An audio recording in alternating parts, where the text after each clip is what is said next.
何かが変わりました。さてそれは何でしょう。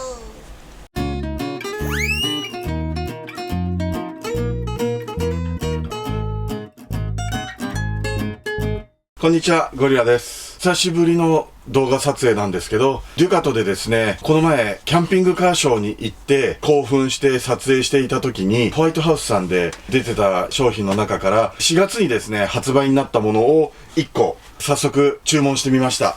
これ何かっていうと、これは見てのお楽しみなんですけれども、めちゃくちゃ興奮した。それは何かというと、わかるかな？これ！取っ手！この、デュカト乗ってない人には全くわかんないだろうけど、デュカトのこれ、この後ろのドア開けるためのレバーってものすごいちっちゃいの。こんだけ、これしかない。それを大きいものに取り替える。これね、見た時にね、もうすぐ欲しいって思って、最初にこれが発売されたので、早速注文してみました。今日これをちょっと取り替えてみます。はい、早速取り替えてみます。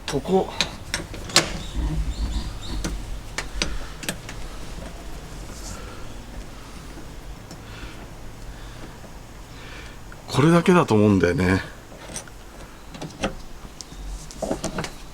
これだけのことなのにめちゃくちゃ便利になると思うと、すごいもうなんかいつもより何回もドア開け閉めしちゃいそうじゃない？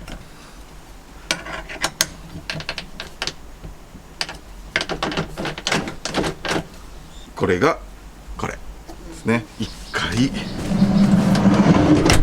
閉めて開けます。うわ、マジめちゃくちゃ開け閉めしやすいだよね。これがめちゃくちゃやりやすい。これだけでも全然良くなってると思います。次は何が変えるかね。ドアが静かに閉まるやつが出てほしいね。ね、早くあれ出てほしいね。次はそれですね。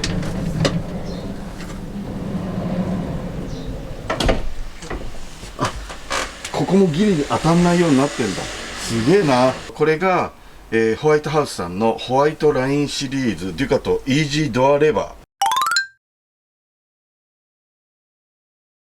こういうね、説明書もちゃんとついてて、取り付けもほんと1分ぐらいだった。1分ぐらいでこれね、実際乗ってるデュカト乗ってる人がしたらね、もうみんな買うと思うよ。ちょっとかっこいいよね。なんかわかんないけど、詳しくはこの辺にね、はい、この辺かもしれないけどね。わかんないけど。ということで、はい、じゃあまたね。早い。以上終わです。っちゃうの早い。